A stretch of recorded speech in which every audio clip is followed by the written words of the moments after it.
फिर ग्राहक को चूना लगा रहे हैं। हाँ भी बोल रहे हैं।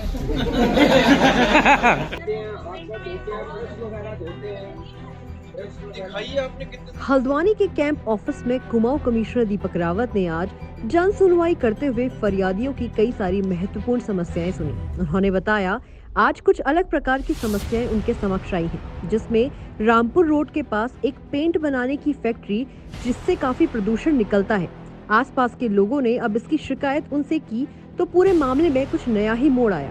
पेंट की फैक्ट्री में नामी कंपनियों के पेंट बनाए जा रहे थे, जिनकी बाल्टियां और पाउच भी पाए गए हैं।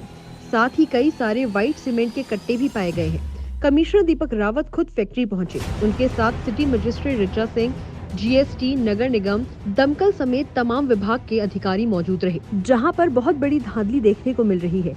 यह पूरी नकली पेंट बनाने की फैक्ट्री है, जिसमें नामी गिरामी कंपनियों के रैपर और पेंट के डब्बे हैं। कई ज्वलनशील पदार्थ भी हैं, जिससे कोई बड़ी घटना भी हो सकती है। आपको बता दें कि फैक्ट्री स्वामी द्वारा कमिश्नर के समक्ष कहा गया था कि फैक्ट्री में डिटर्जेंट पाउडर और डिटर्जेंट टिकिया भी बनाई जाती है, जबकि मौके पर ऐसा कुछ नहीं मिला। कमिश्नर दीपक रावत ने बताया कि इस पेंट की फैक्ट्री में नकली पेंट बनाया जाता है, जिसे पहाड़ों की तरफ सप्लाई किया जाता है, जबकि उनके द्वारा साबुन बनाने की बात कही गई थी।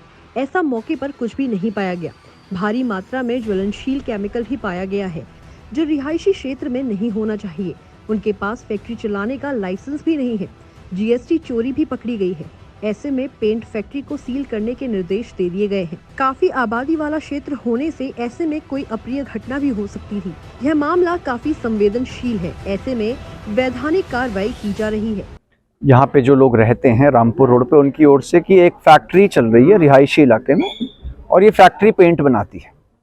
तो इसमें जो पोल्यूशन डिपार्टमेंट है उनके ऑफिसर्स को हमने बुलवाया था, सिटी मजिस्ट्रेट को बुलवाया था, जो ये काम करते हैं उनको भी बुलवाया था और शिकायतकर्ताओं को बुलवाया था। और ये तय हुआ था कि यहाँ पे जो भी एक्टिविटी है उसे बंद कर देंगे। लेकिन जब इसका फिजिकल इंस्पेक्शन किया गया तो बहुत सारी अनियमितताएं यहाँ पे मिली। पहली बात तो पेंट का मैन्युफैक्चर हो रहा है, किसी जगह से बड़े लेवल पे एक्सपायर पेंट खरीदा जा रहा है जिसकी एक्सपायरी हो चुकी है, जो अब यूज करने योग्य नहीं है।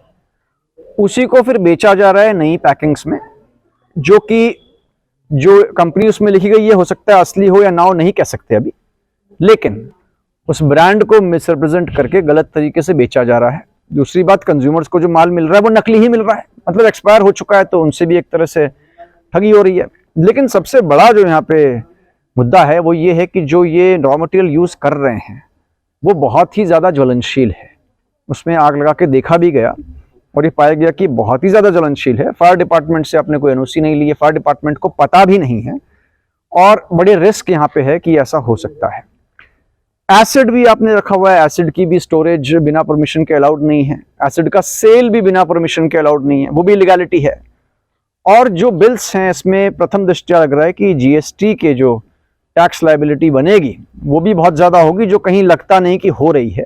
ऐसे भी मामले देखे जहाँ पे बिलों में छेड़छाड़, कटिंग, टैंपरिंग, ओवर राइटिंग कर रखी है और एक बिल जो जहां से खरीदा गया है उसी को दोबारा सेल भी दिखाई गई। तो टैक्स एंगल से जीएसटी को यहाँ पे बुलाया गया है, वो इसको चेक करेंगे। फायर डिपार्टमेंट यहाँ पे आ चुका है, इसका उचित निस्तारण कैसे होगा और कहाँ भेजा जाएगा इनको देखना है।